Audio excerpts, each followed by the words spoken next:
defeat an enemy, you must know them. Salut à tous, oui je sais, j'ai enfin créé un générique pour les analyses de livres. Bon, je reprends.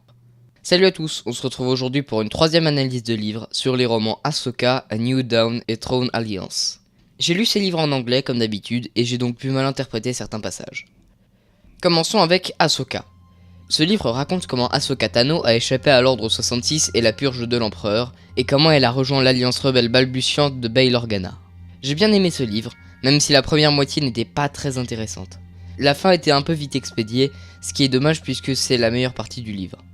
Dans ce roman, mon personnage préféré était Ahsoka, car elle est l'un des seuls personnages développés dans ce livre. Ce livre permet de découvrir comment les habitants de la galaxie ont vécu l'avènement de l'Empire, et nous en apprend plus sur la création de l'Alliance Rebelle. Si le personnage d'Ahsoka vous intéresse, je vous conseille vivement de lire ce livre. Ensuite, parlons de A New Dawn. Ce livre raconte comment Kanan Jarrus et Hera Syndulla se sont rencontrés, et mentionne comment ils ont obtenu le Ghost. J'ai plus aimé ce livre qu'Ahsoka, même si le début était un peu long, ce qui est bien rattrapé par la fin qui est géniale. Les personnages étaient très bien, et on retrouve des personnages déjà connus dans le canon, comme Hera Syndulla et Kanan Jarrus. On en découvre aussi des nouveaux, comme Skelly, Zaluna ou le comte Denetrius Vidian, mais également le capitaine Ray Sloane, qui reviendra plus tard dans la trilogie Aftermath en tant que grand amiral. En parlant de Sloane, je comprends pas quelque chose. Si elle a déjà été introduite dans l'histoire des personnages de Rebels, et que le livre est sorti en 2015, pourquoi ne fait-elle pas d'apparition dans la série?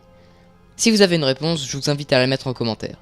Mais bon, cette question n'a pas d'importance vu que le personnage est largement développé dans la trilogie Aftermath. En conclusion, je dirais que j'ai bien aimé ce livre, et qu'il pourra plaire même à ceux qui n'ont pas aimé Rebels. Enfin, parlons de Throne Alliance. Dès que j'ai fini de lire Throne, j'ai attendu avec impatience de la voir. Même avant en fait, regardez juste cette couverture.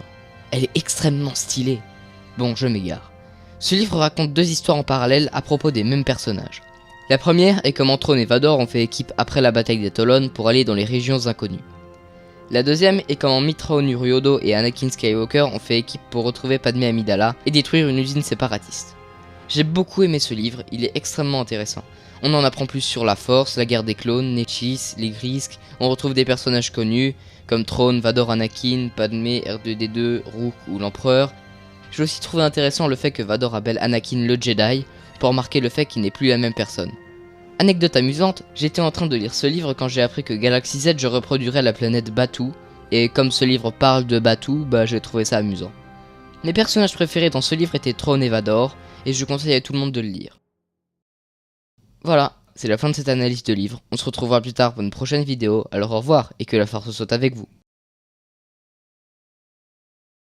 Not simply their battle tactics, but their history, philosophy, art,